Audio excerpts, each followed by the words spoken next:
여러분 안녕하십니까? 백운기입니다. 대선이 끝나자마자 치르는 선거라서 그럴까요? 이번 지방선거 공천 과정 유난히도 시끄럽습니다.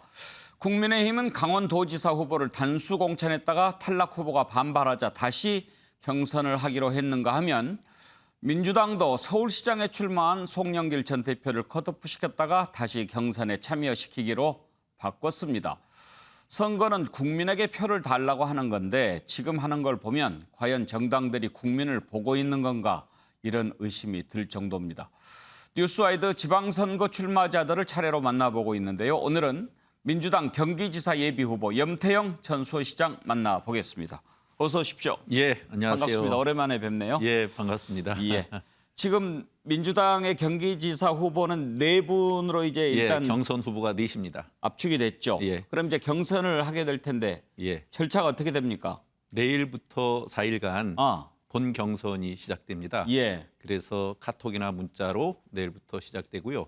또 일반 국민은 안심번호로 9만 명이니까 전화가 가는데 그 중에서 몇 분이나 답하는지가 또 이제 걸러지겠죠. 그러면 당원 조사 50%, 일반 여론조사 50% 이렇게 해서 그렇죠. 결정을 예, 합니까? 50대 50으로 예. 후보를 결정하게 됩니다. 그렇게 해서 한 번만에 딱 끝냅니까? 50% 넘는 후보가 없으면 1, 2위를 갖고 또다시 결선 투표를 합니다. 아, 예. 그러면 일단 1등 후보가 50%가 안 되면 예. 또 결선을 하는군요. 예.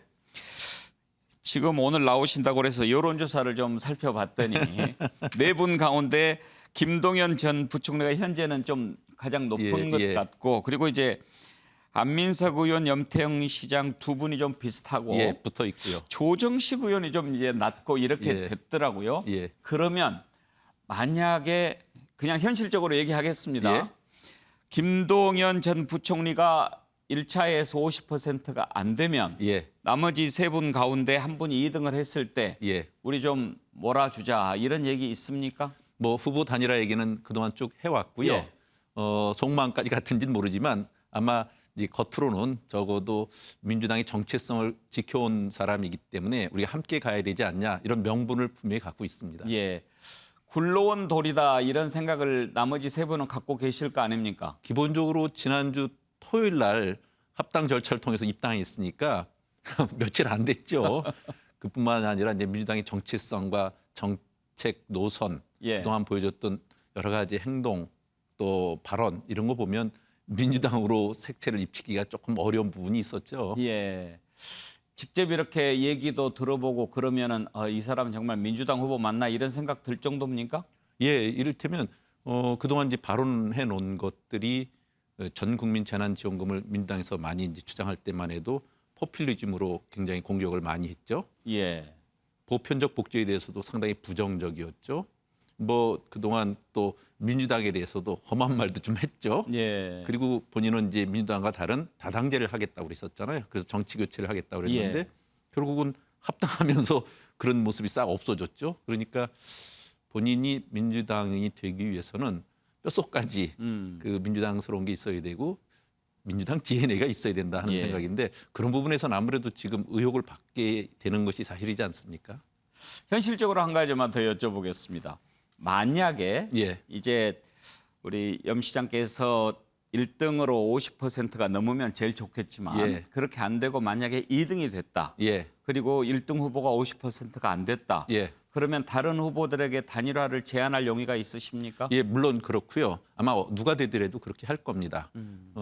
그리고 사실은 그 우리 민주당을 지켜왔던 세 후보로 보면 그 중에 제가 되는 게 제일 큰 파란이고요. 예.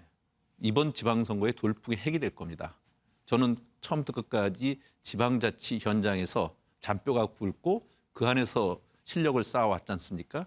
그걸로 풀뿌리 정치인들의 총화를 담아서 2020년 뭐 정당 우리 민주당 역사상 처음으로 현직 자치단체장이 예. 최고위원까지 됐지 않습니까? 그런 기적 같은 일을 벌였기 때문에 이번에 그 에너지가 생길 수 있다는 생각을 하고 그것이 민주당을 살리는 길이고 이번 그 지방선거에서 경기도를 지킬 수 있는 길이다 이런 생각을 합니다. 제가 저력이 있는 분이라고 하는 것은 인정합니다. 예. 지난번에 인터뷰했을 때 이제 최고위원 출마할 때 인터뷰하지 않았습니까? 그렇죠. 기초단체장 출신으로 여당 최고위원이 된 것은 처음 있는 예, 일이었죠. 처음이죠. 네, 그런 또 실력을 보여주셨으니까 이번에도 한번 저력을 기대해 보겠습니다. 예. 그러면 왜 경기도지사가 염태영이 돼야 하는가? 예. 한번 짧게 말씀을 해 주시죠. 지방 행정은 여의도 문법이 아닙니다. 그저 다선이거나 중앙 관료만 갖고 되는 게 아니라 실제 민생의 현장을 알아야 됩니다. 저는 그동안 12년간 광역급 지자체인 수원시를 잘 이끌어왔죠. 그뿐만이 아니라 이제 중앙 정치에서 최고위원도 했었고 지방 행정도 했었고 그리고 전국 지자체들의 대표를 쭉 해오면서 중앙 정부와 교섭에 늘 중심에 섰습니다. 그러니까 다양한 경험을 했죠.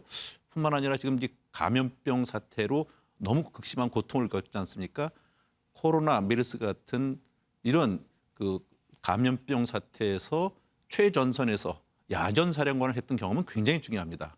그래서 금지 업종, 제한 업종 이런 걸 때 저는 서둘러서 손실 보상에 준하는 그 재난지원금을 드려야 된다. 또 위드 코로나로 하루빨리 바꿔야 된다. 이런 것이 전장에서 체득된 경험과 실적이거든요. 예. 그런 것들을 반영해서 누구보다도 능숙하게 현장 행정과 도민들의 그 민생의 현장을 챙길 수 있다고 예. 말씀드리죠.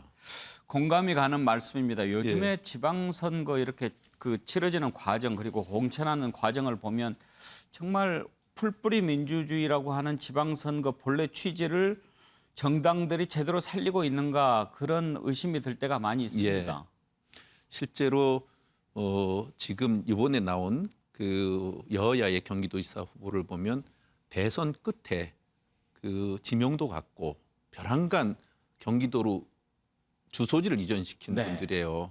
그러니까 지방자치 본령을 크게 훼손하는 거죠. 이것은 지금 인지도가 높아서 지지도가 높다는 것은 대선이라고 하는 큰 파도에 이제 그 풍랑에 여파가 생긴 거예요. 예. 그 여파에 휩쓸려 가면 안 된다는 거죠. 어디까지나 민생의 현장에서 내공을 쌓았고 실적으로 검증된 사람이 맡아가는 것이 맞다. 이런 말씀입니다. 그와 관련해서 근데 한 가지만 좀 물어보고 예. 싶습니다. 이제 보면 그동안 정치 기반을 막 그 바꿔서 다른 지역에 출마하는 사례도 있고 또 고향도 아닌데 가는 경우도 있고 이런저런 얘기들이 나옵니다만 예. 서울이나 인천, 경기 이런 지역은 꼭 그 고향 출신이 해야 되는가라는 의문을 던질 정도로 이제는 좀 어떤 우리 대한민국의 한 그 결집체 같은 느낌이 된 거 아닙니까? 이제 그런데도 불구하고 경기도의 특수성은 상당히 지역의 고유 그 아이덴티티가 있습니다. 있습니까? 예. 31개 시군이 다 각기 다릅니다.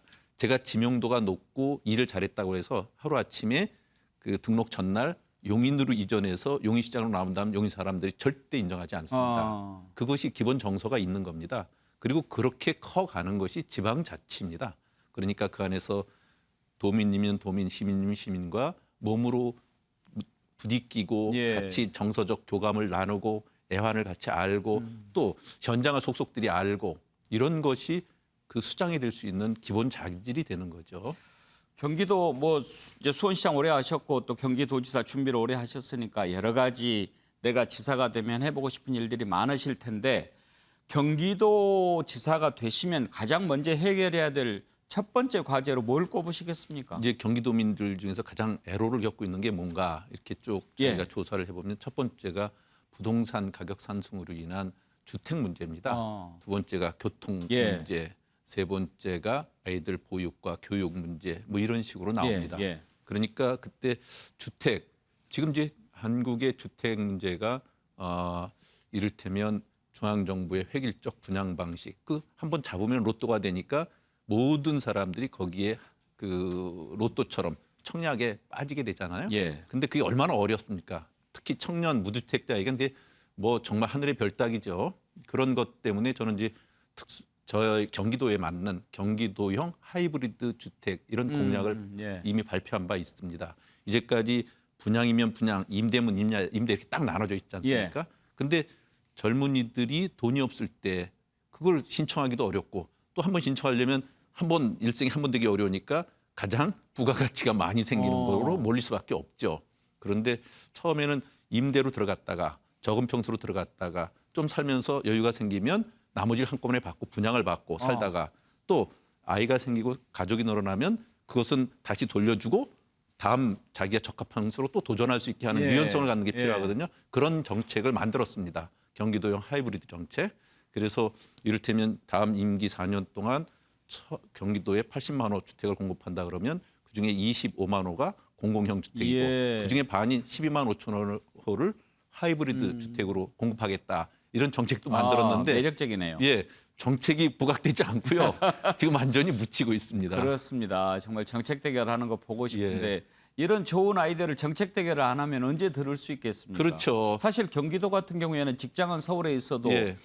아직 경제적으로 여력이 부족하니까 서울에 못 사는 젊은이들이 많을 거 아닙니까?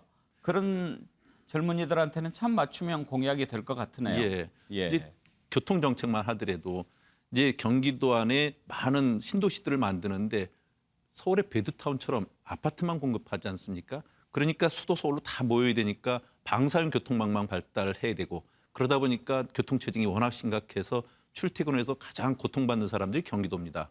이런 식으로는 안 된다. 신도시를 만들 때는 그곳에 일자리와 또 각종 복지 편의시설이 같이 들어가도록 해야 된다. 그리고 교통망도 거점 도시별로 서울로만 모이는 게 아니라 수평적으로도 순환할 수 있도록 만들어야 된다. 이런 교통정책까지 같이 나와야 되는 겁니다. 그렇죠. 언젠가는 정책 대결로 이렇게 승부를 보는 때가 오지 않겠습니까? 계속 예. 좀 정책 개발해 주시고 예. 오신 김에 한 가지만 더 여쭤보겠습니다. 지금 이제 검찰 수사권 폐지하는 법안을 윤석열 정부 출범하기 전에 끝내려고 민주당이 애를 쓰는 것 같습니다. 그런데 애를 너무 지나치게 많이 쓰는 것 같습니다. 듣도 보도 못한 뭐 그런 방법을 동원해서 추진을 하려고 하는 것 같은데 여론조사 보면 너무 무리하다. 그렇게까지 해야 되냐. 이런 의견이 높거든요. 어떻게 생각하십니까? 실제로 그런 여론이 있죠. 근데 이번에 이제 검찰 정상화법을 해야 되느냐 갖고 여러 가지 의견이 있을 수 있는데 한동훈 법무부 장관 내세우는 거 보면서 그런 논의를 참 하기가 어렵게 됐습니다. 그 정도로 위기의식이 왔고 이미 숙제를 벌써 해놨어야 되는데 개학 전날 하는 느낌이 들죠. 그렇더라도 이번에 과제를 설정한 것만큼 통과를 목표로 하지 않을 수 없는 것이 민주당의 현실이다 하는 말씀 드립니다. 불가피성을 인정하시는 입장입니까? 예. 네, 알겠습니다. 후보가 만약에 되시면 또 나와주십시오. 예, 고맙습니다. 네, 고맙습니다. 민주당 경기지사 예비후보 염태영 전 수원시장 만나봤습니다.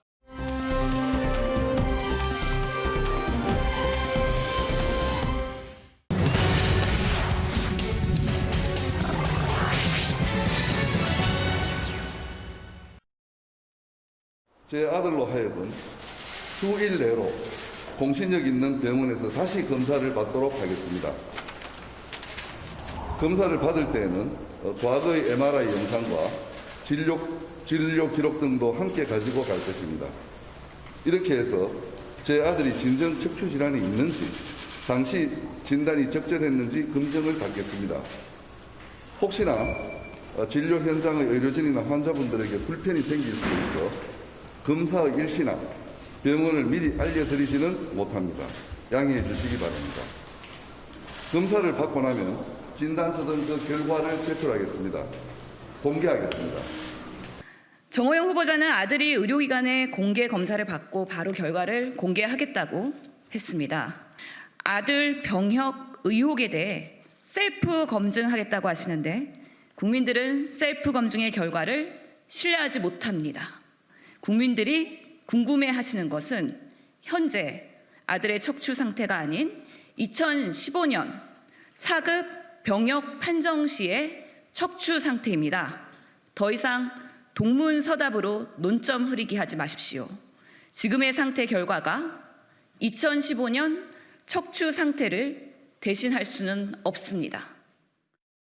예, 정말 정호영 후보자는 정정당당하고 떳떳하고 억울한 걸까요? 계속 제기되는 의혹에도 불구하고 꿋꿋하게 해명을 해나가고 있습니다. 오늘 아들 병역 의혹에 대해서 병원 검사 결과를 공개했는데요. 복지부 대변인, 이제 보건복지부 장관 후보자니까요. 복지부 대변인도 이와 관련한 내용을 밝힌 게 있습니다. 한번 들어보시죠. 정호영 후보자 아들에 대해서 4월 20일과 21일 양일갈등에 걸쳐 세브란스 병원에서 2015년도 MRI 등 진료 기록과 현재의 상태에 대해 재검증을 실시하였습니다. 2015년 당시와 현재 모두 4급 판정에 해당하는 신경근을 압박하는 추간판 탈출증 진단 결과를 확인하였고, 이는 후보자 아들의 병적 기록부에 기재된 2015년 4급 판정 사유와 동일한 결과입니다. 추간판 탈출증이랑 척추 협착은 원인이 다른 질환과 알고 진단명은 사실은 둘이 다 가능할 것 같습니다. 아마 주 진단명을 뭐로 하는 거를 뭐로 하는 거에 따라서 주 진단이 추간판 탈출증이 될지 척추 협착증이 될지 좀 달라질 것 같습니다. 4급과 3급의 이 판단 기준은 질병명이 아닙니다. 디스크가 돌출되어 있고, 이 돌출되어 있는 게 신경을 압박하지 않으면 3급, 신경을 압박하면 4급, 디스크가 파열되는 경우 등에 대해서는 그보다 높은 6, 7급 등으로 올라갑니다. 따라서 병역 판정은 질병의 진단명이 아니라 디스크가 돌출되어 있는 정도와 신경을 압박하는가의 여부를 가지고 판정한다는 점을 좀 알려드립니다. 자, 윤기찬 부위원장, 손영래 보건복지부 대변인 발표를 들어봤는데 우리가 저 코로나 발표할 때 얼굴 많이 봤잖아요. 손영래 대변인도 공중보건이더라고요. 이제 의사니까 내용을 좀 자세히 아는 것 같습니다.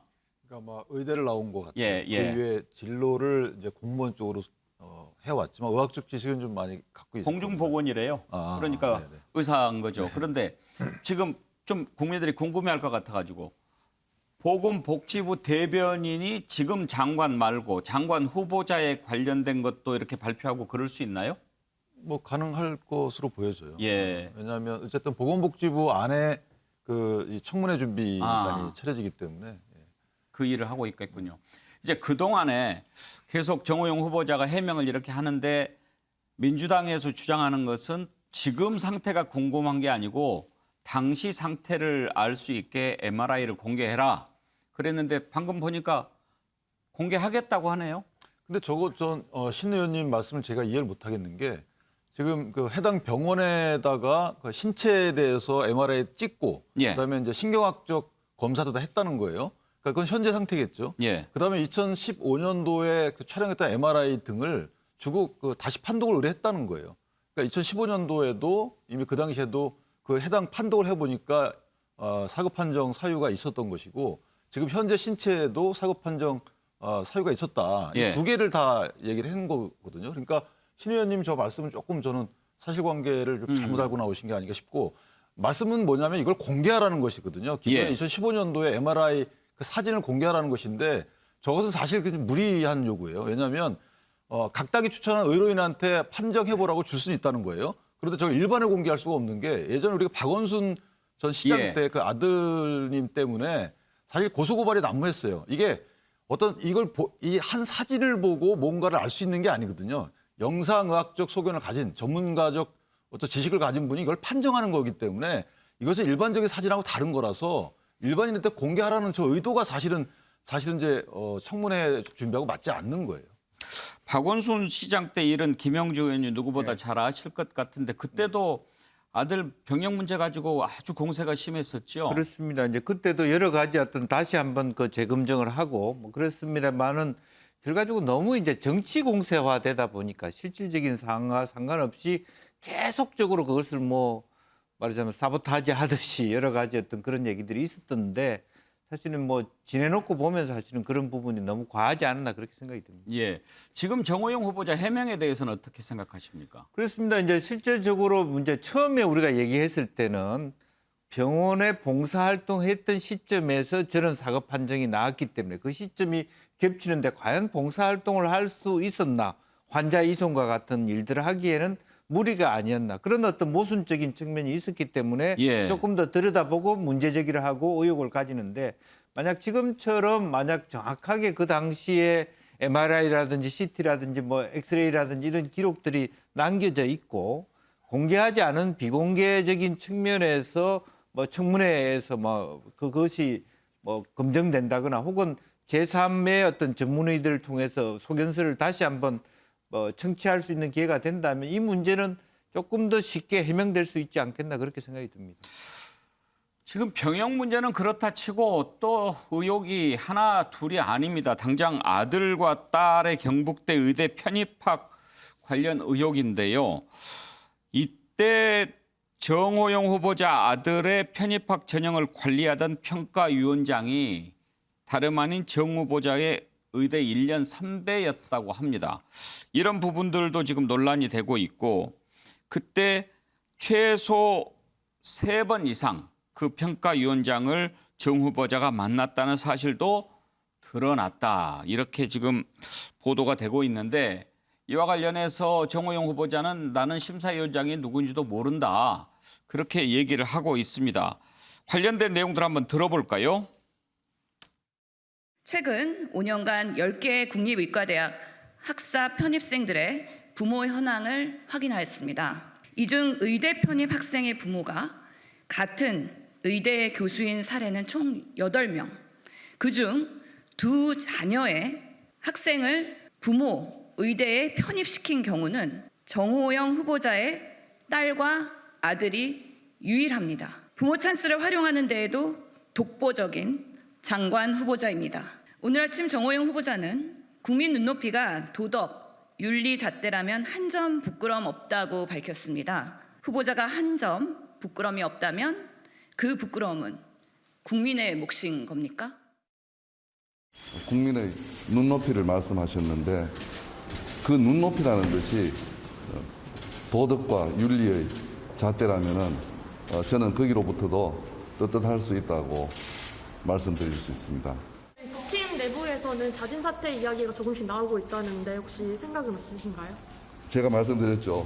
도덕적 윤리적 잣대에서도 한 점 부끄럼이 없다고 그렇게 말씀드렸습니다. 그걸로 대답을 대신하겠습니다. 감사합니다. 자, 김정욱 교수. 뭐 한때는 이제 좀 대충 정리가 되는 게 아닌가 그런 얘기도 나왔는데 오늘 정호영 후보자 태도를 보면 이제 확실히 고하겠다 이런 의지가 읽혀지네요.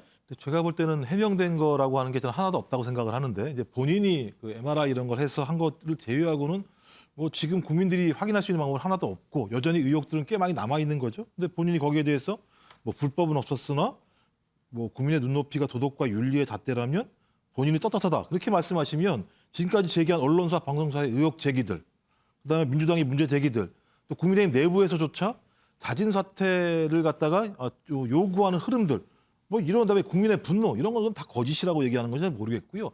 저는 여전히 해명돼야 될 내용들이 너무나 많이 있다. 아까 나온 것처럼 소위 그 심사위원장이 경북대 의대 편입 과정에서 심사위원장이 1년 선배인데 이분이 당시에 제가 알기로는 의대 학장을 하고 계셨다고 얘기하고 그럼 통례적으로 이런 분들이 심사위원장을 맡을 개연성이 되게 높은 거죠. 근데 그 과정에서 3번 정도 만났는데 자식의 문제와 관련해서 한 번도 얘기를 안 했다라고 얘기하는 거에 대해서 어떤 국민이 믿을 수 있을 것인가. 또 거기에 더해서 본인의 가장 가까운 분들이 구술시험장의 면접관으로 들어가서 2분이 만점을 줬다고 하는 분과 관련해서 아무런 관계가 없다고 말씀하시는 거에 대해서 국민들이 신뢰할 수 있을 것인가. 저는 앞으로 첩첩산중이다. 그냥 단지 저 내용 한번 병원에 가서 확인한 것을 제외하고 나머지 부분들은 충분히 아직도 해명이 안 되고 의혹으로 남아있기 때문에 저는 저 의혹들을 해명할 수 있을 것인가 본인은 그렇게 생각하실지 모르겠습니다만 저는 국민이 동의하기 어려울 거라 생각이 들기 때문에 계속 말씀드립니다만 윤 당선인을 위해서라도 뭐 본인은 40년 한결 같은 친구라고 뭐 말씀을 하셨으니 그 친구를 위해서라도 제가 볼 때는 자진 사퇴하시는 게 더 좋지 않을까 생각이 듭니다. 최경철 의원 이제 자꾸 조국 사태 때와 비교가 되는데 그때는 이제 여러 가지 의혹이 제기됐을 때 검찰이 수사에 착수하지 않았습니까? 이것도 수사를 하면은 뭔가 좀 더 확실히 알 수 있지 않을까? 그런데 경찰이 지금 대구 경찰청에 고발건을 이첩했다고 합니다. 그러면은 곧 수사를 할 수도 있을 것 같네요. 네, 이게 뭐 여러 시민단체들이 지금 위계에 의한 공무집행 방해로 지금 고발을 해놨습니다. 그렇기 때문에 지금 경찰이 수사 개시를 한 것 같고, 경찰은 수사를 할 수밖에 없겠죠. 왜냐하면 이미 고소 고발이 돼 있으니까 수사를 이미 개시했다고 경찰도 밝혔으니까 명명백백한 수사 결과가 나오리라고 보는데 저는 지금의 검증이 명명백백한 증거주의에 입각해야 한다. 지금 마녀 사냥은 안 된다. 왜냐하면 정호영 지금 후보자도 한 가정의 가장이고 그리고 교육자입니다. 그렇기 때문에 오늘 사실 MRI가 새롭게 나왔다는 것은 하나의 변곡점이라고 보는데 명백한 해명은 들어야 한다. 그 부분에 대해서 국민들께서 좀 객관적으로 봐주셔야 될 필요가 있고요. 그리고 민주당도 거기에 대해서는 객관성을 갖고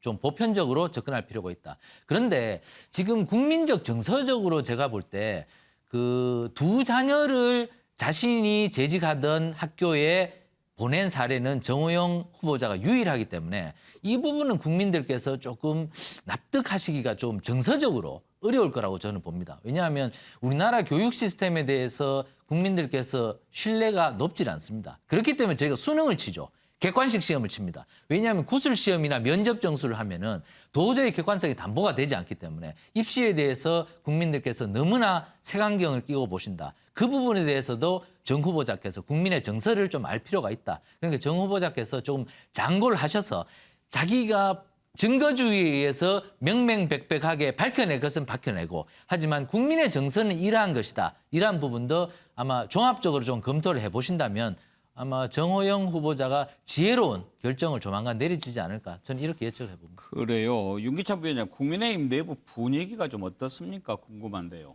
뭐 다양한 의견이 있는 것으로 알고 있는데요. 예를 들면 지방선거를 대하는 분들은 사실은 실체관계에 불구하고 국민적 여러 가지 논란이 되면은 좀 불리하니까 일단 그런 의견을 낼 수가 있는 것이고 또 그렇지 않은 분들은 말씀하신 대로 실체관계를 따져봐야 된다라고 하는 분들도 많고 예를 들면 지금 저 평가 관련해서는 실제 문제 제기를 하시는 분 측에서 조금 더 문제 제기를 해줘야 돼요. 예를 들면 평가 과정에서 위원장을 만났다. 이 행사에서 만난 것이거든요. 개인적으로 만난 것이 아니고 자, 왜 만났냐? 행사에서 만났다. 이게 해명인 것이죠. 그럼 거기서 어떤 말을 했다는 것을 다른 분들이 주장을 해줘야 돼요. 부탁했다는 이런 정황이 있다. 그럼 다시 또 여기서 해명이 나오는 건데 지금 이제 그냥 만난 것 자체 갖고 이런 문제 제기를 하기에는 아직까지는 좀 시기가 이르다는 것이고 그다음에 두 명 간 것은 그런 외관 자체가 물론 이제 논란의 대상이 될 수는 있지만 그 자체가 공정성을 훼손한 것은 아직까지는 구체적 정황이 안 나오기 때문에 조금 더 문제 제기를 하고 있는 민주당 측에서 이러이러한 얘기가 있으니 여기에 대해서 해명해라 이렇게 말씀을 주셔야 되는 상황이 아닌가라는 생각입니다. 예. 그런데 이제 하태경 의원 같은 경우에는 개념이 좀 부족한 것 같다. 자진 사퇴해야 옳지 않느냐 이런 의견을 얘기합니다. 들어보실까요? 정호영 그 내정자 같은 경우는 제가 볼 때 가장 심각한 문제가 이해 상충에 대한 개념이 없는 것 같아요. 근데 일반 국민들이 볼 때는 정호영 후보자 친구들이 딸 면접을 보고 또 정호영 후보자 뭐 부하 직원이나 이런 사람들이 아들 병역 진단서 끊어주고 그 정호영 후보자는 잘못이 없다고 생각하는 것 같아요. 일반 국민들은 그렇게 생각 안 한다는 거죠. 그런 생각이 당내에 좀 있으면 그냥 조기 사퇴하는 게 낫지 않습니까? 이제 문제는 본인도 지금 고민하고 있을 거예요. 근데 본인이 이 자기의 문제가 뭔지 마음 깊숙이 좀 이해를 해야 자발적으로 이 사퇴할 마음이 생겨나야 사퇴하는 거거든요. 좀 시간을 줄 필요는 있다고 생각이 됩니다. 예, 하태경 의원이 KBS 최강 시사에 나와서 했던 발언을 들어보셨는데요. 지금 민주당에서는 이렇게까지 많은 의혹이 나오고 있는데도 만약에 버틴다면 우리가 한덕수 국무총리 후보자 정말 동의해주기 어렵다 이런 얘기까지 벌써 하고 있습니다. 박홍근 원내대표 얘기를 들어볼까요? 그런데 한덕수 국무총리는 대통령이 강행할 수 없는 국회 임명 동의안을 구해야 되는 그런 총리 후보이거든요. 그러니까 문제도 많은 총리 후보자인데 앞에 여러 후보자의 그런 임명을 강행하면서까지 총리 후보자의 국회 임명 동의를 과연 구할 수 있을지 저는 오히려 그건 되묻지 않을 수가 없는 것이죠. 김명준, 이제 한덕수 총리 후보자 청문회 또 국회 임명 동의 이런 것이 먼저 이루어질 거 아닙니까? 그게 안 되면 일단 그 부분부터 제동을 걸겠다라고 하는 방침인 것 같습니다. 네. 뭐 저런 부분들도 사실은 조금 뭐 조심스러운 부분은 없지 않아 있습니다. 실제로 어떤 조건을 걸어서 총리 후보를 이렇게 낙마시키고 안 낙마시키고 사실 다수 정당이라는 측면에서 그렇다는 것은 좀 조금 무리하다 이렇게 볼 수도 있는 건데 어쨌든 기본적으로 보면 과거에 국민의힘에서 민주당에 대한 비판했던 그 지점들을 그대로 다시 입장이 바뀐 상태에서 가져간다라고 하는 것은 상당히 어떤 그동안의 그 공수가 교대됐습니다만 어떤 조금 더 합리적으로 혹은 또 협치의 분위기로 이렇게 새로운 정부가 출범하기에는 점점 더 멀어져 가고 있지 않느냐. 이제 그런 측면에서 지금 이제 당선자께서도 조금 더 이 부분을 밀어붙이라는 차원보다는 좀 유연하게 좀 눈높이를 다시 한번 생각해 볼 필요가 있겠다는 생각이 듭니다. 예. 논란이 일고 있는 후보자가 정호영 보건복지부 장관 후보자 한 명이 아니죠. 김인철 사회부총리 겸 교육부 장관 후보자에 대해서도 지금 여러 가지 의혹이 제기가 되고 있습니다. 한번 살펴볼까요? 김인철 후보자 역시 아빠 차스가 가장 큰 논란입니다. 딸을 풀브라이트 장학생으로 선발을 했는데 그때 당시에 김인철 후보자가 풀브라이트 동문회장을 맡고 있었다는 겁니다. 이 풀브라이트 장학금은 상당히 좀 유명한 장학금이죠. 지원도 다양하고 또 액수도 많고 그러는 건데 국내에서 가장 좋은 장학생이다 이렇게 볼 수도 있습니다. 여기 장학생이 되면은 뭐 생활비도 주고 왕복 비행기 티켓 2년간 학비 이런 거를 다 주는데 한 1억 가까이 그렇게 지원이 되는 걸로 알려져 있습니다. 그런데 김인철 장관 후보자의 딸이 하필이면 김인철 후보자가 동문회장으로 있을 때 간 거라서 혹시 이것도 아빠 찬스 아니냐 하는 논란이 제기되고 있는데요. 자, 이 관련된 거 한번 들어볼까요? 에 대한 소송 취하를 전제로 교내 시설물 설치를 약속했다거나 학교 기숙사 관리 운영 권한을 자신이 주주로 있는 회사에 양도하여 셀프 특혜를 준 것이 그렇습니다.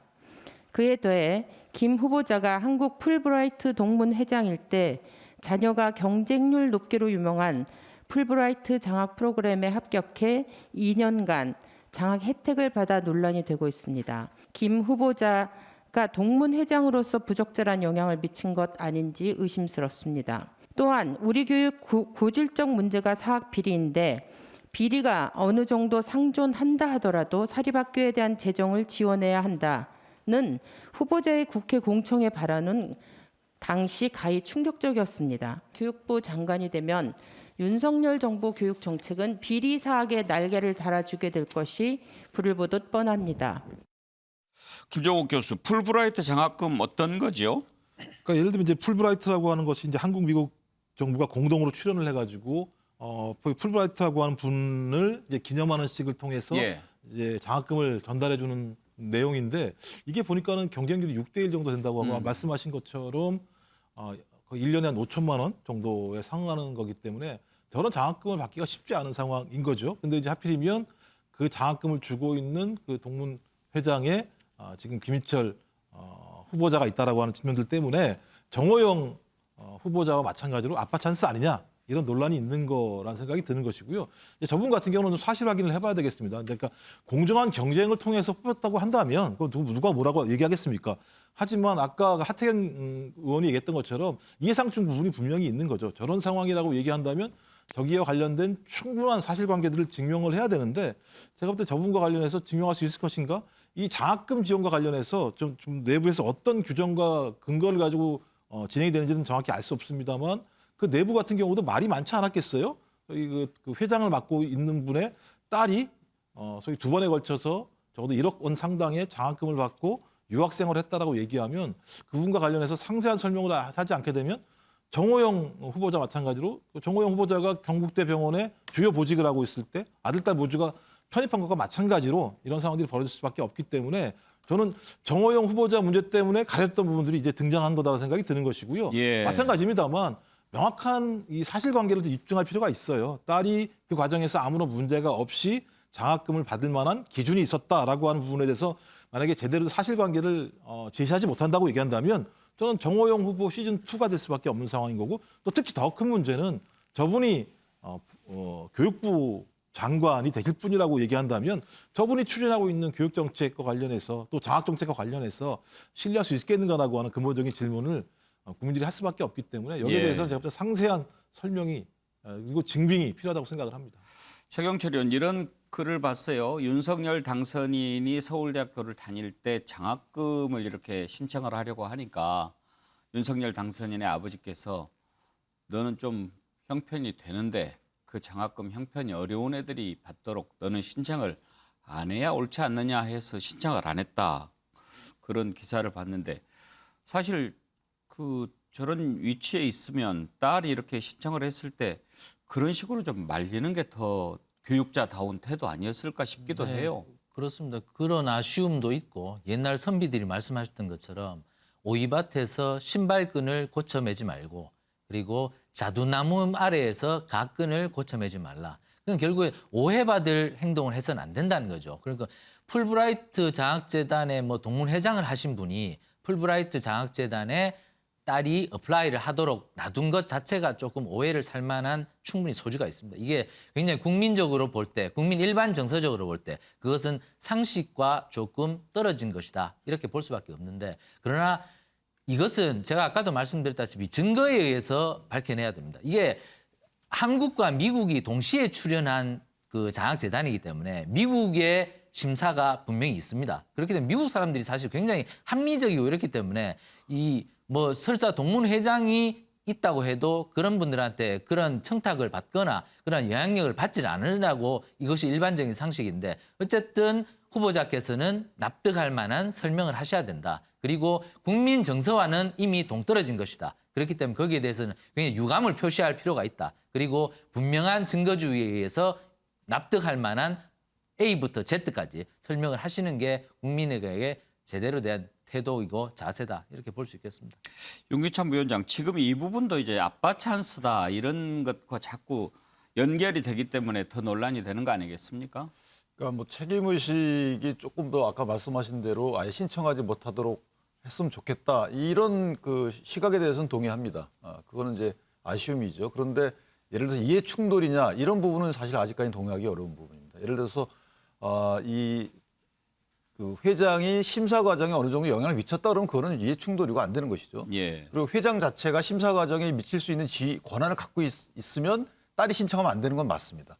근데 이건 알아보니까 주한미국 대사관이 지정한 주한미국 외교관이 이제 감독을 하는 하에 지정이 된다는 겁니다.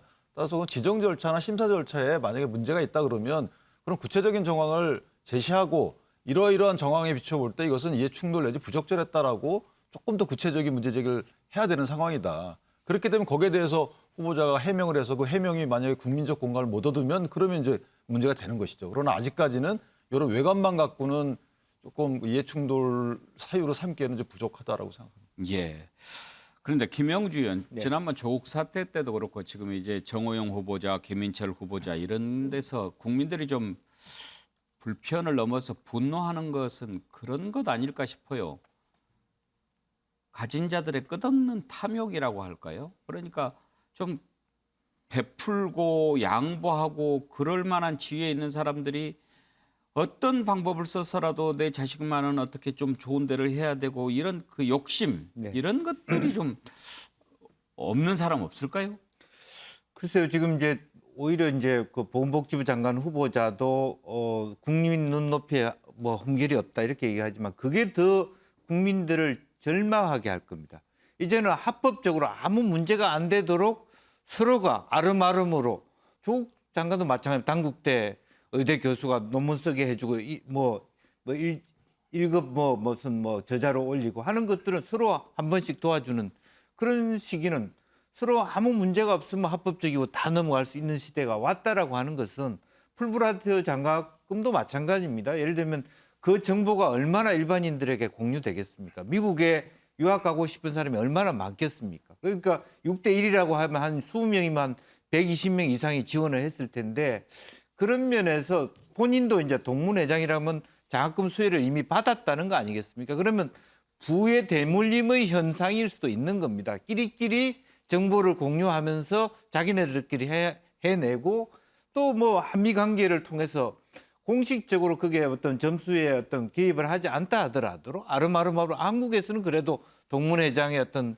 나름대로 어떤 역할이 있으니까 좀 도와줄 수도 있는 것이고 이런 부분들이 통용되기 때문에 오히려 그야말로 수혜를 받은 동문회장 입장에서는 자기 딸의 경우에는 너는 이번에 좀 받지 마라, 지원하지 마라.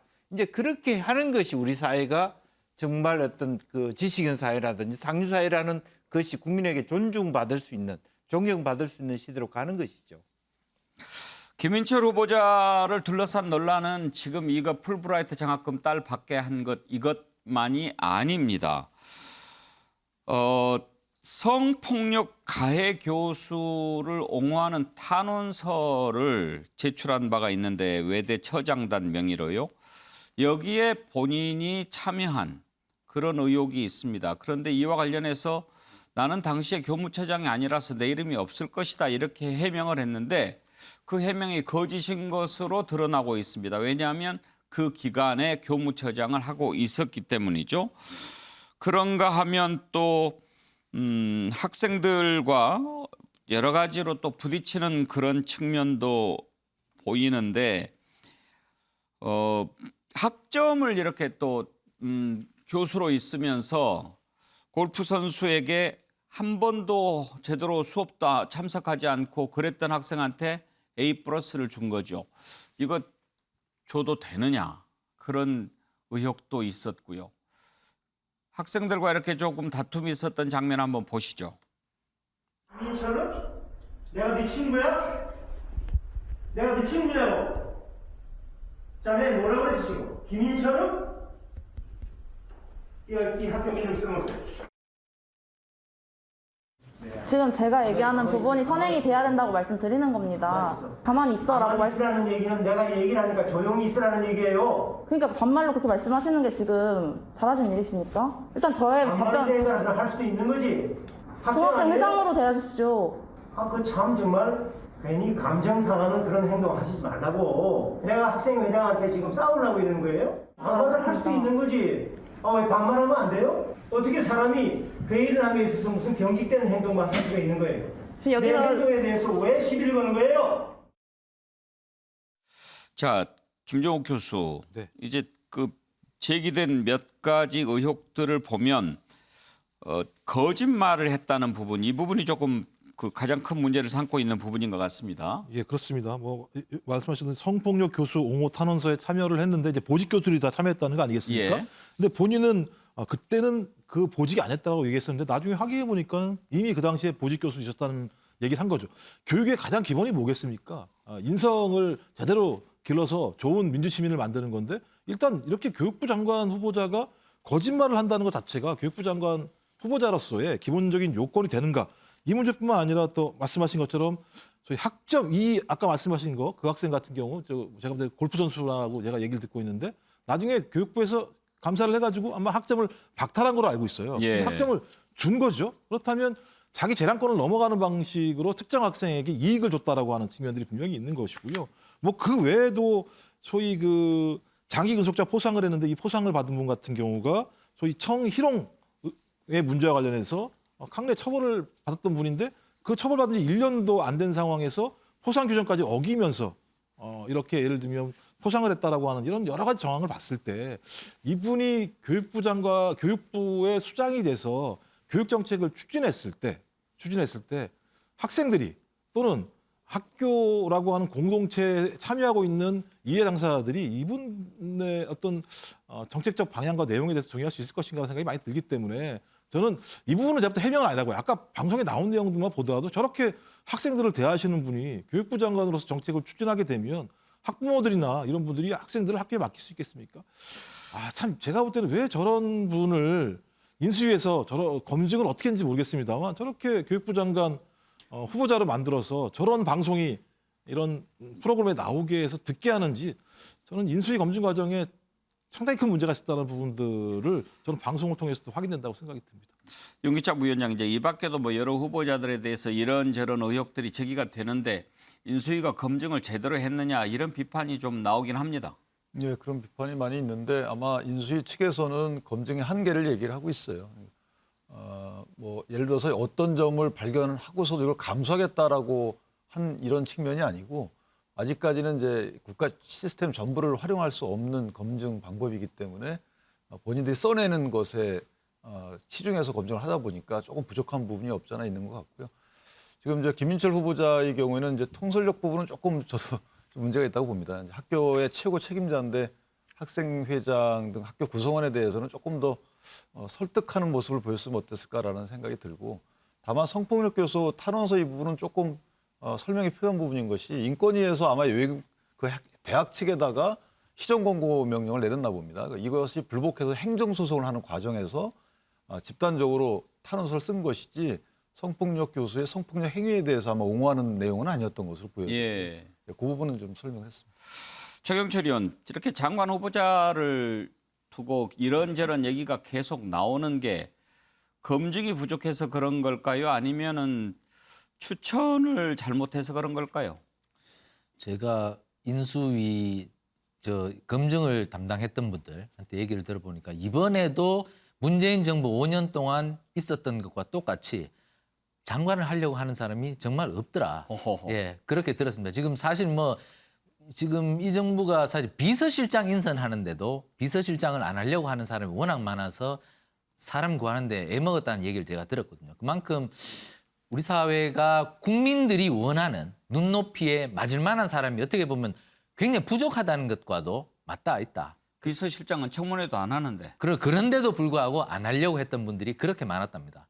그만큼 지금 공직자 구하기가 그만큼 어렵다. 지금 한번 보십시오. 아까 학생들하고 대화하는 그 장면이 모두 지금 누가 찍었는지 모를 정도로 다 노출이 되지 않습니까? 이게 모두 남말은 새가 듣고 반말은 쥐가 듣는다고 모든 행동이 이제는 공개되는 사회입니다. 그렇기 때문에 이게 백지 상태에서 전부 다 그 검증을 받아야 하는 형편인데 어쨌든 대학 총장을 지내신 분이라면 굉장히 좀 완벽하다고 할 만큼 우리 사회에서 지적으로 그리고 여러 가지 도덕적으로 매우 완벽한 분일 텐데 그래도 이렇게 김민철 후보자에 대한 비판이 쏟아지는 걸 보면 우리 사회의 지식인들이 지금까지 살아왔던 부분에 대해서 조금 스스로 좀 자성하고 스스로 성찰할 필요가 있지 않나 이런 것을 제가 생각을 해보고요. 어쨌든 김민철 후보자는 좀 너무한 것 아니냐 이런 생각을 하겠지만 국민들께서 바라는 것만큼 그 부분에 대해서 질문에 대한 답을 내놓으셔야 된다. 그리고 아까 학생들하고 다퉜던 문제 그리고 아까 풀브라이트 장학금 문제 그리고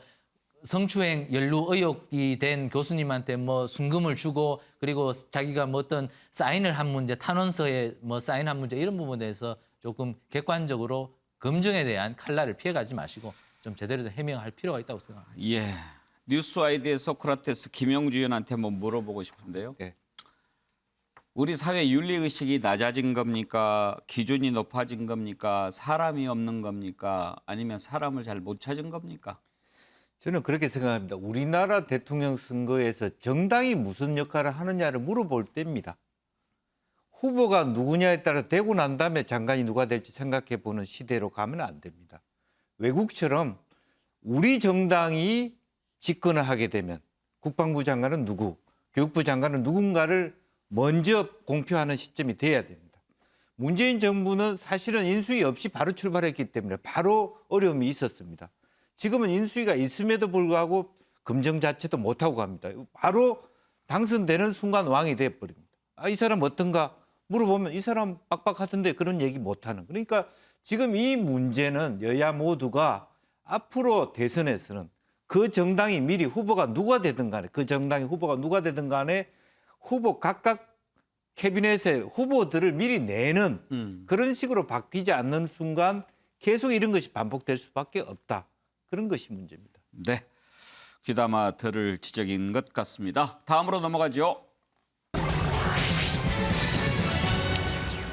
기상천외한 꼼수를 쓰면서까지 검수완박법을 밀어붙이고 있는 민주당. 박병석 국회의장에게 내일 본회의를 소집해달라고 요청했는데 이렇게 폭주하는 이유가 뭘까요? 정말 궁금합니다. 박홍근 원내대표 발언 들어보시죠. 수사권과 기소권의 분리를 통한 검찰 정상화 4월 국회에서 반드시 처리하겠습니다. 4월 국회에 물리적 시간이 많지 않은 만큼 안건조정위원회는 오늘 중으로 밤을 새워서라도 심도 깊게 심사할 것을 촉구합니다. 국회의장님께도 요청드립니다. 22일 내일 본회의를 소집해 주십시오. 자, 실제 물리적으로 가능한지 여부는 조금 이따 짚어보기로 하고 지금 이렇게 밀어붙이는 이유가 뭘까? 참 민주당 지지층조차 고개를 갸우뚱하고 있습니다. 그런데 오늘 양향자 의원 무소속이죠. 이번에 사보임해서 법사위를 들어갔는데 민주당에서는 당연히 민주당 편을 들어줄 줄 알았는데 나는 양심적으로 참여할 수 없다라고 하면서 반대 입장을 밝혔습니다.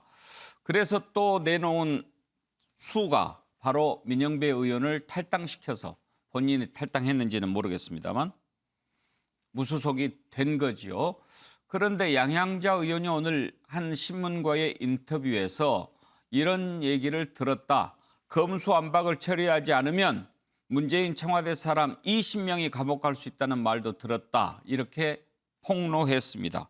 그렇다면 정말 그래서 그런 걸까요? 하는 생각이 들겠죠. 김종욱 교수, 정말 저런 말을 했을까요? 뭐 양향자 의원 얘기에 의하면 뭐 실무자가 저런 얘기를 했다고 얘기를 하는데요. 예. 제가 볼 땐 죄가 있으면 감옥을 가야죠. 죄가 있는데 감옥을 안 가는 게 더 이상한 거 아니겠습니까? 전 제가 볼 땐 양향자 의원이 저런 말씀하시는 거 누구한테 들었는지 모르겠습니다만 전 만약에 그 문재인 정부든 아니면 차기 뭐 윤석열 정부든 상관없이 죄가 있는 사람은 수사를 받아서 거기에 합당한 처벌을 받아야 된다고 생각하는데 이제 민주당이 이렇게 하는 이유 중에 가장 핵심적인 이유는 하나는 뭐냐면 윤석열 당선인이 공약으로 내걸었던 소위 검찰권의 강화라고 하는 측면 자체가 문재인 정부 5년 동안에 추진해왔던 검찰개혁의 성과를 아예 원점으로 돌리는 거 아니냐라고 하는 중요한 고민들이 있었다는 측면 하나 하고요. 이런 고민들이 있었던 와중에서 소위 한동훈 후보자를 지명하는 순간 이게 현실이 되는 거 아니야? 라고 하는 판단들을 했고 또 최근에는 아예 테러까지 막아놨더라고요. 인수위 차원에서 만약에 문재인 정부에서 통과 안 되고 윤석열 대통령 시대에 통과된다면 거부권을 행사하겠다. 이렇게 얘기하는 상황을 봤을 때는 제가 볼 때 테러가 막힌 상황이다. 그리고 또 박홍근 원내대표 얘기처럼 지지층 중에서 일부는 상당히 강력하게 요청을 하고 있어요. 이번이 아니면 할 수 없다라고 얘기하고 있는 상황입니다. 저는 근데 이번이 아니면 할 수 없다는 절박감은 알겠습니다만 이 절박감 하나 때문에 소위 국회의 원칙, 민주주의의 원리 이런 걸 다 저버리면서 통과시켰을 때 그 법이 국민에게 신뢰받을 수 있을 것인가, 그 법이 안정성이 있을 것인가, 저는 이 부분에 대해서도 민주당이 심각하게 고민을 해야 되는데요. 저는 제가 볼 때는 앞에 있는 고민에 너무 집중해 있는 측면이 많다. 예. 그리고 또 여전히 제가 볼 땐 소위 밀어붙이기식 플러스 저는 적어도 정의당을 충분히 설득할 필요가 있다. 지금의 민주당 안을 고집할 필요가 있는 것이 아니라 정의당과 합의할 수 있는 안이 있다라고 얘기한다면 정의당과 합의를 해서 추진할 방법도 분명히 있는데 어느 순간부터 제가 볼 때는 민주당이 하나의 방법만을 갖다 고집하는 상황으로 가고 있어서 예. 뭐 충분히 그 뜻은 알겠으나 그것이 국민이 동의할 것인가라고 하는 측면에서는 저도 좀 갸우뚱한 상황입니다. 김영주 의원, 어제 박홍근 원내대표가 양향자 의원이 정 그렇게 하면 대책이 없는 것도 아니다. 그렇게 얘기를 해서 무슨 대책이 있을까 했는데 민영배 의원의 탈당으로 인한 무소속. 이 방법은 참 놀랍지 않습니까? 그러니까 이제 뭐 국회의원의 수가 많으니까 그런 수를 쓸 수 있는 여유가 있다고 보여지는데 실제로 그 전부터 사실은 양향자 의원을 그렇게 배치하는 것 자체도 사실 어떻게 보면 정상적인 자연스러운 건 아니었죠. 이제 그럼에도 불구하고 3대3 구조를 3대2대1로 바꾸면서 양향자 의원을 얘기했는데 사실 양향자 의원의 꿈이 사실은 여러 가지 자기 개인의 문제 때문에 그렇습니다만은 큰 사람입니다. 그래서 본인 소신을 굉장히 강조할 수 있는 사람이기 때문에 어떻게 보면 그런 부분에 대한 충분한 의사소통이 없이 이루어진 또 문제도 또 하나 있다고 보여지고 또 하나는 그렇으면 그 정도에서 일단 조정을 해야 되는데 또 기획 탈당을 시킨다는 것 자체는 오히려 국민들에게 더 역효과 될 수 있고 만약 이번에 만약은 뭐 여러 가지 과정에서 법이 통과된다 하더라도 사실 이 법은 이런 식으로 만약 민주당이 운영한다면 2년 뒤에 다시 또 다른 법에 의해서 후퇴될 수 있다라는 그런 측면도 민주당이 좀 곱씹어 봐야 될 대목이 아닌가 그렇게 봅니다. 사실 양향자 의원은 지금 지역구가 광주 아니겠습니까? 그렇습니다. 그러면 본인이 이번에 이제 민주당에서 주도하는 이런 부분에 대해서 저런 얘기까지 하면서 반대를 했을 경우에 나중에 공천에도 불이익이 올 수도 있고 보통 결단이 필요한 상황이 아니었을 거예요. 그렇습니다. 그런데 제가 이제 개인적으로 좀 잘 알기 때문에 그런데 양향자 의원의 꿈이 훨씬 높습니다. 사실 지금 현재 상태는 어려움이 있어서 무소속이 있습니다만은 대통령이 되고 싶은 사람이에요. 양향자 의원. 그러니까 진짜 사사로운 이 부분에 대해서 기획해서 민주당 속에서 지시하는 대로 따라가겠다는 그런 뜻보다는 양향자라는 사람이 갖고 있는 자기 가치와 철학을 훨씬 더 강조할 수 있는 그런 어떤 자기 나름대로 어떤 뭐 방향을 오리엔테이션을 갖고 있다고 그렇게 봐야 될 것 같아요. 예. 자, 양양자 의원의 이런 행동에 대해서 민주당 윤건영 의원이 한 얘기를 들어보실까요? 양양자 의원님은 현재 무소속입니다. 민주당 소속이 아니죠. 민주당 의총에서 어떤 결론이 나서 그것을 따를 의무는 없다고 생각하고요. 민주당 소속이 아닌 의원님께서 뭐 그렇게 판단하시는 것에 대해서는 뭐 그렇게 이상한 일은 아니라고 생각합니다. 양양자 의원이 민주당 원내 지도부에 밝힌 입장을 바꿨다고 봐야 되는 겁니까? 뭡니까? 정황상 그런데 제가 직접 양양자 의원님을 만나본 적이 없어서 뭐 이 자리에서 단언하기는 어려울 것 같습니다.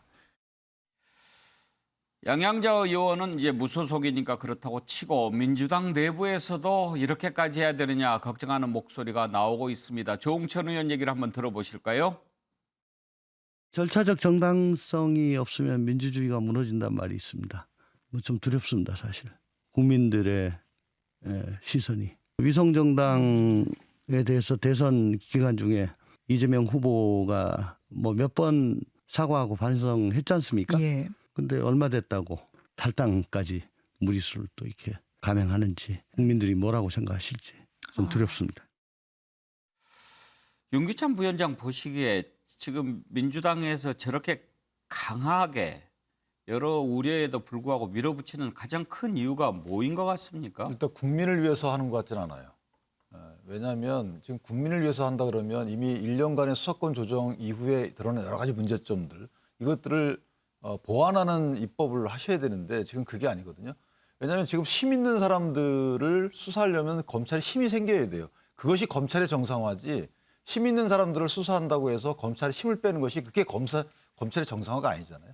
그러니까 지금 문재인 정부에서 우리가 보아왔던 것은 수사 대상이 누구인지에 따라서 검찰이 휘둘렸다는 겁니다. 국정농단 사건 때는 특수부에 힘을 실어줬다가 그다음에 윤석열 검찰총장이 현 정부에 힘 있는 사람을 수사하니까 또 인사권 행사하고 감찰권 행사하고 이러다가 다시 또 김우수 검찰총장이 오니까 또 가만히 있다가 정권이 바뀌니까 다시 또 수사권 뺏으려고 합니다. 그러면 힘 있는 사람들에 대한 수사를 보장하기 위해서 예산을 독립시키고 수사지휘권을 폐지하는 이것이 검찰의 정상화지 힘 있는 사람들 수사하는 검찰을 흔들고 수사권을 뺏는 것이 이것이 검찰의 정상화냐. 저는 도저히 이해가 안 되는 것이고요.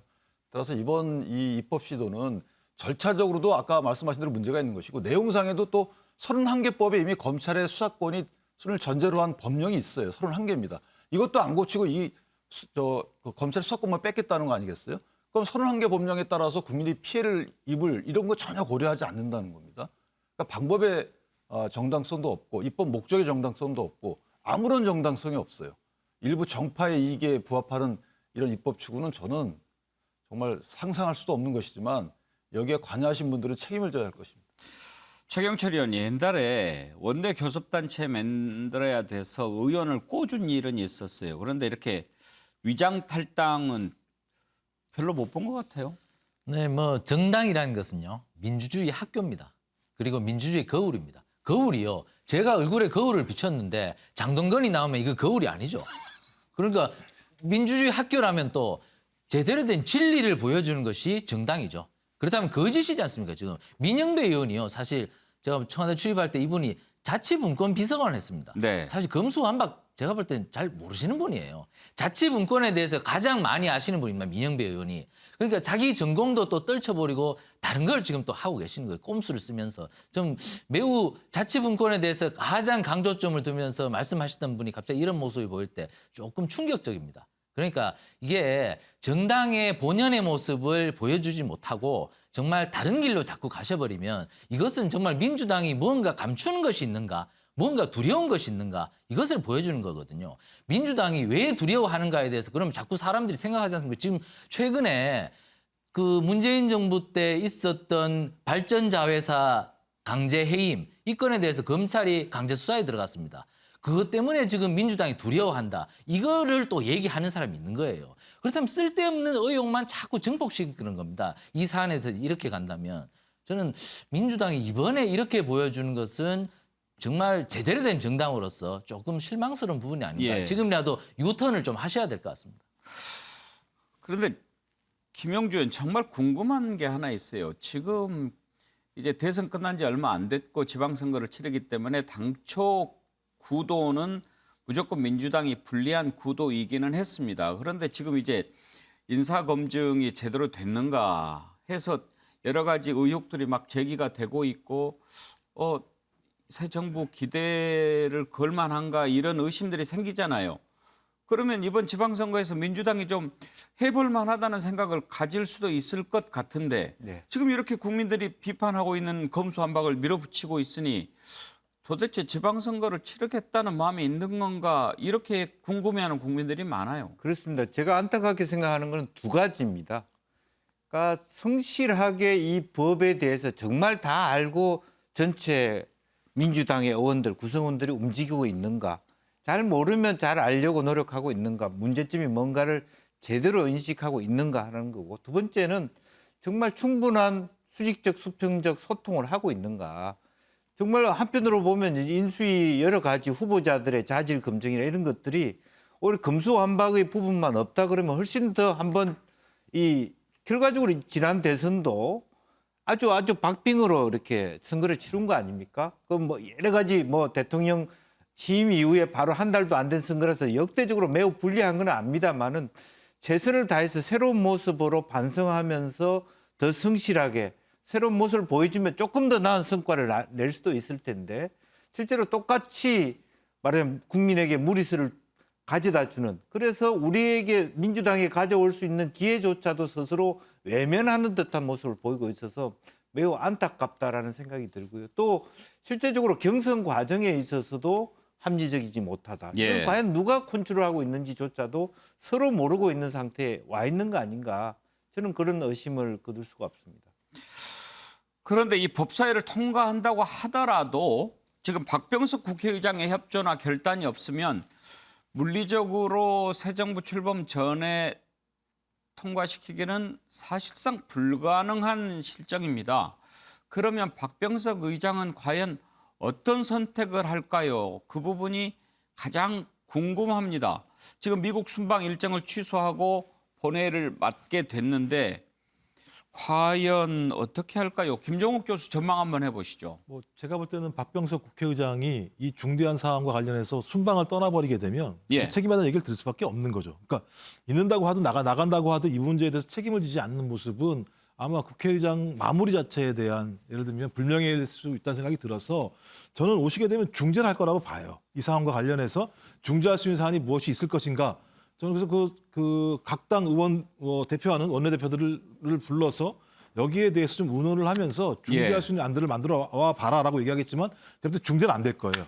아마 국민의힘은 무조건 원천적으로 반대할 거라는 생각이 들기 때문에 저는 중재할 수 있다면 저희 민주당과 정의당이 이 안과 관련돼서 제3의 안을 가지고 협조할 수 있을 것이다. 저는 그렇다면 지금의 구조에서 정의당이 이 부분에 대해서 동의한다면 저는 뭐 국민의힘이 아무리 뭘 한다고 하더라도 통과될 수 있을 거라는 생각이 드는데 문제는 이 중재안이 얼마만큼 국민들에게 의미 있을 것인가. 이게 더 중요한 문제가 될 거라고 생각합니다. 박병석 의장이 어떤 결정을 할지 한번 지켜보겠습니다. 다음으로 넘어가죠. 서울시장 후보를 놓고 민주당이 갈팡질팡하고 있습니다. 전략공천위원회가 송영길 전 대표, 박주민 의원 공천 배제했는데 송영길 대표 강하게 반발했죠. 하루 만에 그러면 경선하자 이렇게 바뀌었습니다. 국민의힘도 그러더니 민주당도 이렇게 왔다 갔다 하는데 왜 그러는 걸까요? 관련된 녹취를 들어보죠. 서울시장 후보는 100% 국민 경선으로 한다. 결선 투표를 실시한다. TV 토론 1회 이상 한다. 송영길 전 대표와 박주민 의원의 배제 문제는 두 사람에 대한 배제는 없이 이분들을 포함 22일 금요일까지 추가로 후보 영입을 더 하고. 송영길 전 대표 어제 뉴스와이드에 출연해서 아주 강하게 자기 입장을 밝혔지요. 잠깐 들어보시죠. 제가 개인이 결단한 문제가 아니라 저를 지지해서 여기까지 끌어온 수많은 당원들의 열망이 있는데 그분들의 열망을 하나로 원팀으로 묶으려면 누가 나오든지 경선을 통해서 하나로 통합이 돼야 되지 않겠어요? 지금 그런데 서울시장은 저보다 10% 앞선 후보가 없어요. 오히려 더 제가 민주당 지지층에서는 계속 압도적 1등으로 나오고 있기 때문에 자, 누구라도 그러면 후보를 발굴해서 경선을 하자고 하고 있는 거죠. 제가 말씀드린 대로 저나 이재명 후보나 모두 대선에 졌다고 넋놓고 앉아 있을 것이 아니라 지금 군사가 쳐들어오고 있는 거 아닙니까? 김영주 의원. 네. 저럴 거면 네. 처음부터 경선하기로 했으면 조용한 문제 아닙니까? 평소나게 그러니까 이제 결과적으로는 충북도지사 문제라든지 이런 것들을 경중의 문제가 되니까 결국에는 민주당 스스로가 권위를 잃어버리는 이런 말하자면 이게 어떻게 해야 될지 모르는 이렇게 그런 어떤 공당으로서의 어떤 무게감들을 스스로 박탈하는 이제 그런 측면이 된 것이죠. 실제로 좀 매우 저는 안타깝게 생각하고 마치 지금 당 입장에서도 두 후보 송영길, 박주민 후보 물론 그 외의 후보들이 많이 말하자면 서울시장 후보로 나와 계십니다만은 추가로 더 누군가를 더 오게 하겠다. 당에서 누가 더 제3의 누군가를 원하는 거 아닌가 이런 입장까지 보고 있어서 그조차도 좋은 모양새는 아니다. 저는 그렇게 보여집니다. 예. 윤기찬 위원장 남해당 일이기는 합니다만 참 공천 앞두고 다 좀 시끄러워요. 뭐 어떻게 보면 상처를 또 후보자로 뛰는 사람들의 상처를 또 준 입장이고. 그러나 어쨌든 송영길 전 대표의 경우에는 명분도 조금 잃고 실리도 좀 잃었던 상황 같고 이걸 보면서 지선에 대한 어떤 치열한 그 승부욕보다는 당권에 대한 욕심이 조금 더 숨기지 않고 있어요. 각자 예. 나와서 말씀하시는 분들이. 뭐 불가피한 면이 없다 하더라도 정당의 선거에 앞서 당권을 먼저 추구한다는 것은 조금 이례적이다라는 생각이 들고요. 어찌됐든 뭐 페어플레이가 돼서 국민의힘과 좋은 승부가 됐으면 좋겠습니다. 최경철 의원. 네. 이번 지방선거가 좀 더 유독 그런 겁니까? 이번 지방선거가 그런 이유는 대선 직후에 치러지기 때문이겠죠. 민주당이 이렇게 싸운 것은 결국 권력의 진공 상태에서 새로운 헤게모니를 잡기 위해서 싸우는 겁니다. 결국 송영길 그 전 대표를 컷오프 시키려는 것은 결국 송영길 뒤에 이재명이 있는 것이 아닌가. 결국 이재명 상임 고문의 세력을 이참에 좀 꺾어버리자. 이런 힘의 그 시도가 있는 것이죠. 그렇기 때문에 이 난리가 빚어지고 있는 것이다. 지금 대진표를 아직도 완성하지 못하고 있다는 것은 문제가 있는 것이죠. 그만큼 지금 민주당 내부의 권력 투쟁이 심하다 이렇게 볼 수 있겠습니다. 예.